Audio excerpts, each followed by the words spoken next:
Hi, everyone.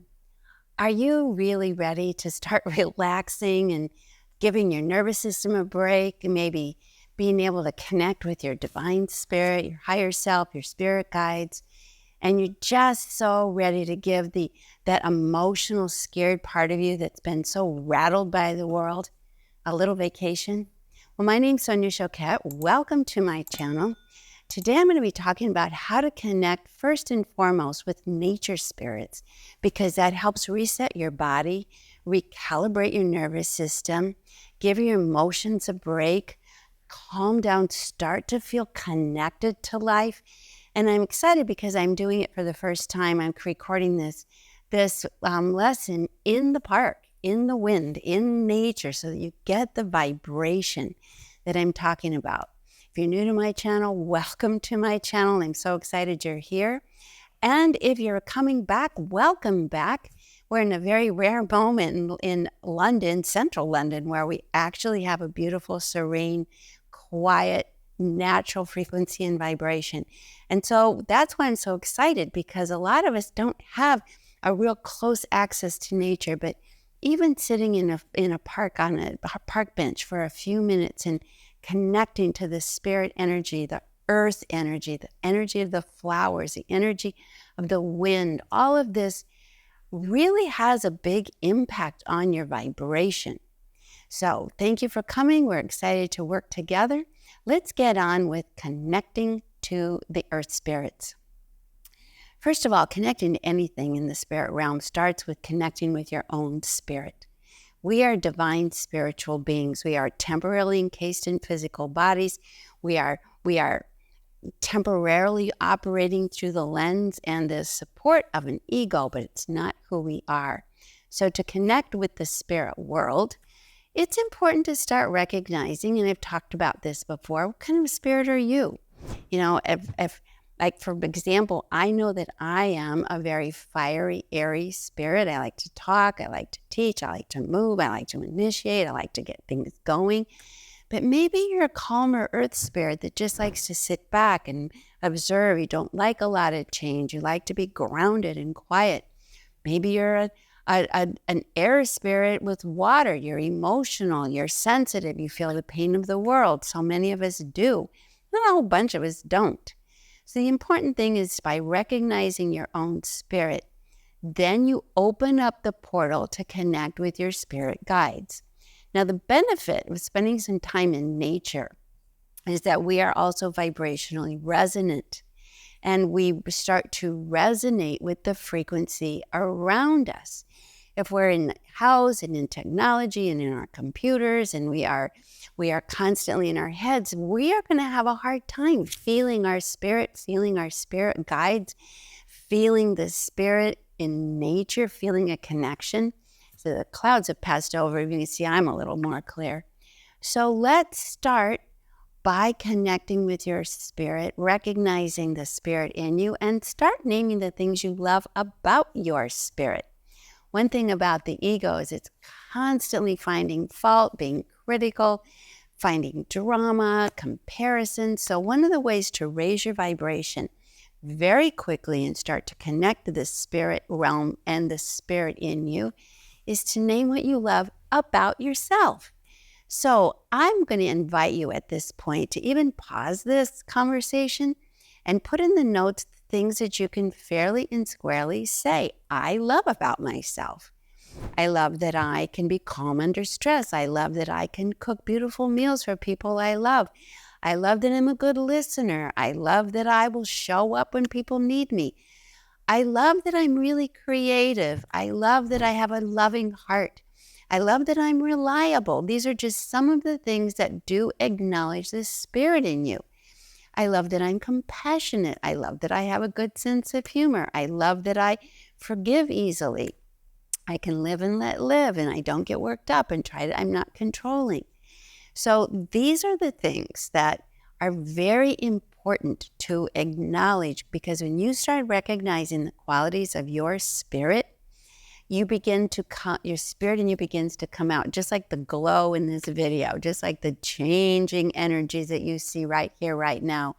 Acknowledging your spirit changes your frequency, vibration, and energy right away. Just naming them out loud, feel how your own body relaxes. Half of the time, the reason we feel so unwitnessed and unsupported and so like we don't belong is because we don't acknowledge ourselves. We don't recognize and celebrate the divine qualities in us, hoping someone else will. Understandably so, we've been taught to look for life to come that way. But when we start to acknowledge our spirit, the divine energies within us, the beautiful qualities, and we all have them. I don't care how cranky you've been lately, they are there. Then we begin to raise our vibration out of this third dimension, which really is rooted in self-rejection. We learn it from others and we perpetuate it in ourselves, and then we project out and project and reject everyone else, and that keeps us entrenched in this low vibration that's powerless, agitated, exhausted, fearful. So this tool of starting to acknowledge what is true and what is genuine and what is valuable about the spirit in me. And here's the thing, guys, even if I'm not necessarily using those qualities on a regular basis, maybe I am very creative, but I forgot to be creative lately. By acknowledging it, you reclaim that energy, and then the nature spirits that want to support that can show up and connect. Maybe you want to be interested in healing, helping yourself and others feel more grounded and safe and valuable in their own skin. Well, when you acknowledge that, the nature spirits perk up, they listen, and especially the nature spirits, because nature spirits are deeply connected to healing, deeply connected to supporting your ability to be a healer. So by acknowledging that, even if you haven't followed through on it, I feel called to learn about healing. I feel called to investigate. I feel called to pay more attention to my own well-being, my own inner state, for example. These are the kinds of things that definitely will improve your connection to nature. And once your guides know what about your spirit you're acknowledging, they will start coming in to assist, amplify, and support that expression in you. Maybe you're an artist, and maybe you haven't touched art forever. I remember talking to the mother-in-law of a friend of mine, who, when my friend said, she's coming to visit me, she's awful, she's negative, she's sick all the time, she's high maintenance, I have a new baby, I don't want to see her. What on earth am I going to do?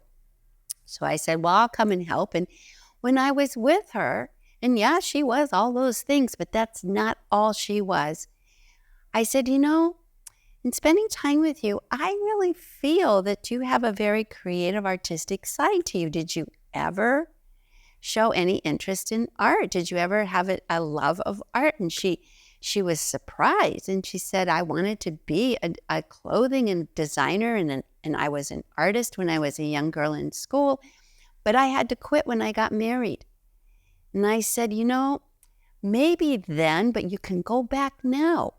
And she was surprised and very interested and said, I used to be very good, but still cranky. So the next day I came back again to be supportive and have dinner with them again. I brought her an art pad and some colored pencils. Just said, you know what? I see that spirit in you, and I was moved to help you reconnect to that artistic spirit, to that love. And she was really sort of, again, surprised. But after dinner, while everybody was cleaning up and she was not helping, she did get out that pad, and she got out those colored pencils and started drawing. And within 20 minutes, she created a beautiful gown that had peacocks on it, and quite gorgeous, quite a sophisticated demonstration of her spirit, of her creative, artistic spirit. And I knew the nature spirits were with her because she had peacocks on the dress, she had birds in the sky, she had this beautiful garden at her feet. And that was some means of her guides helping her remember who her spirit is, remember and express what would actually make her happy. So she was caught off guard, wasn't really willing to embody that right away. But I have heard since, when she went back home, she took the pencil, she took the tablet, she took the idea, and she started dabbling in design again, and not really willing to commit to it, but still finding an outlet. She said she's really enjoying it again, and even has designed and created a few dresses for herself. We're looking for such dramatic transformations, like we're going to elevate, the space aliens are going to come, the earth is going to open up, angels are going to come in with trumpets.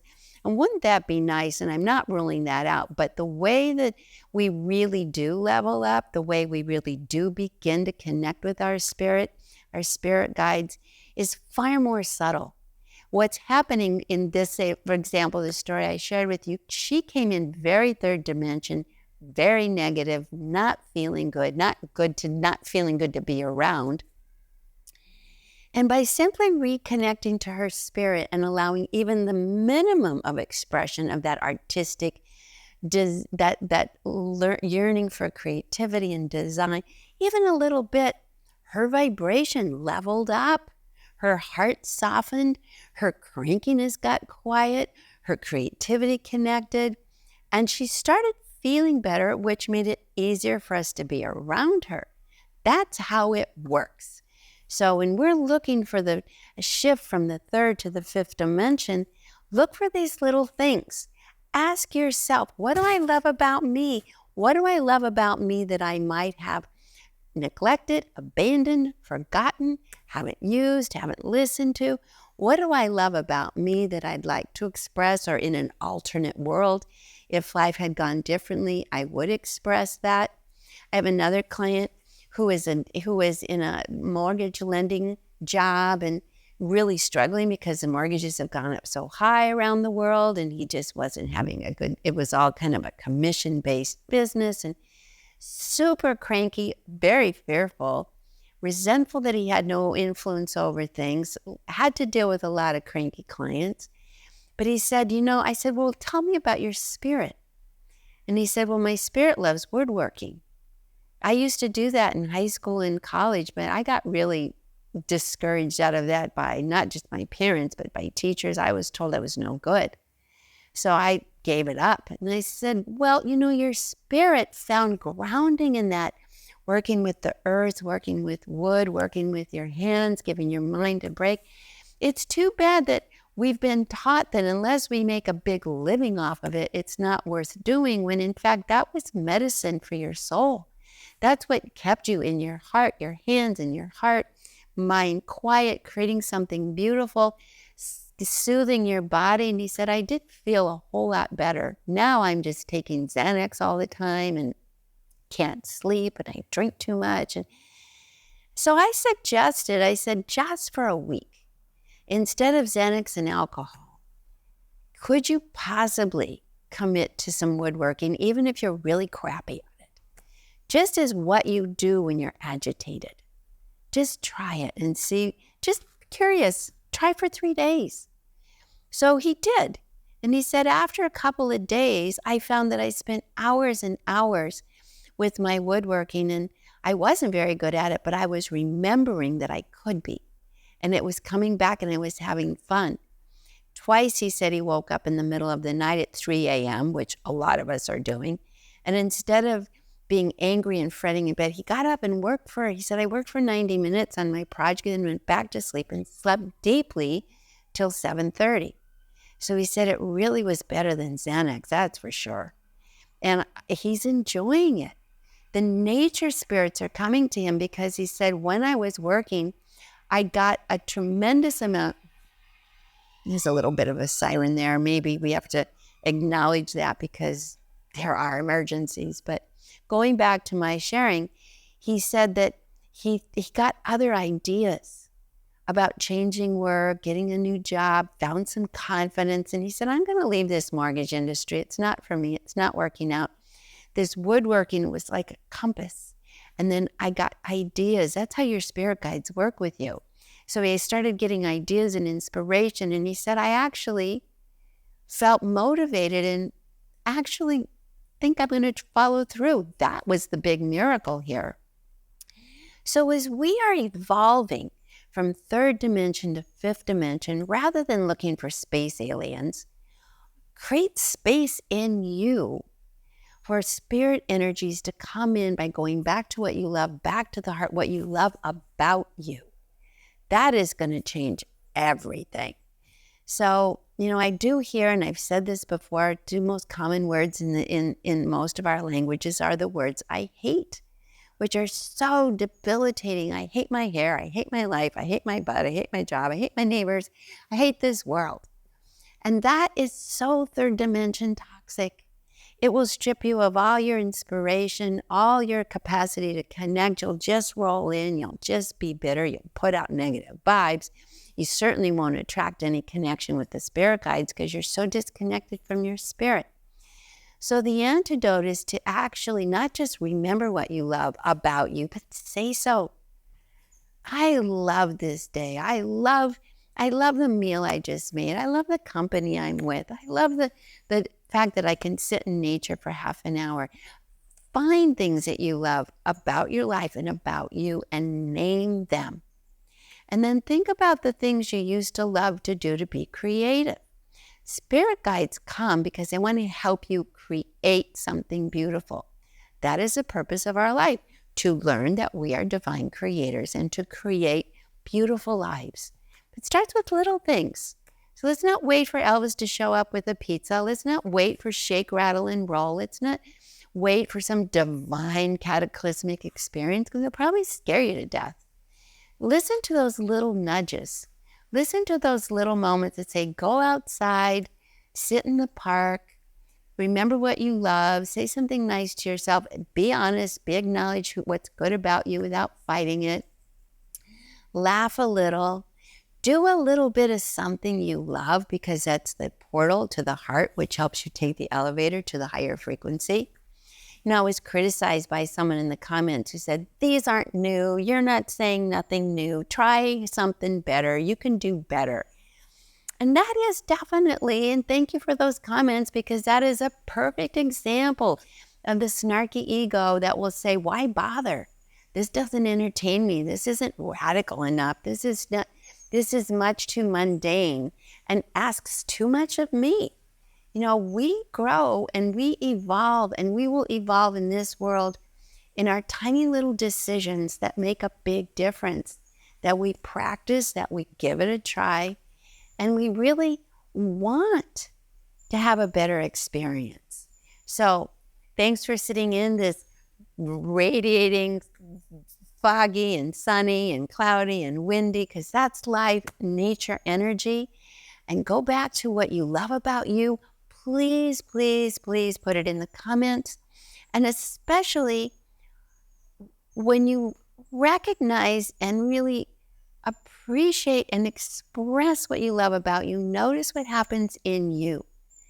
Do you find yourself calmer? Do you find yourself more grounded? Do you find your intuition kicking in? Are you getting inspiration? Are you finding the courage and motivation to make the changes necessary for your life? Because that's what you can expect to happen, and it will. So inch by inch, we inch out of the third dimension, we inch into the fifth dimension, we inch into this new experience by our little tiny loving expressions and loving remembrance of who we are. So that's my message for today. Thank you for tuning in. And if you're new here, I send you all the beautiful frequencies of the nature spirits. You can hear the birds singing. You can hear the energy of the wind blowing. You can just feel and let that soothe your spirit, your nerves, your soul, and bring you back some sense of who you are. If you've been tuning in, thanks for tuning in again. If you've enjoyed this conversation and got any ideas about acknowledging and celebrating yourself, please give me a thumbs up. And if you really enjoyed it and you want to keep working with us to go to this fifth dimension reality where life really is good, and not only for yourself, but to help others have that experience, please consider subscribing. Thanks for tuning in. See you next week. All my love.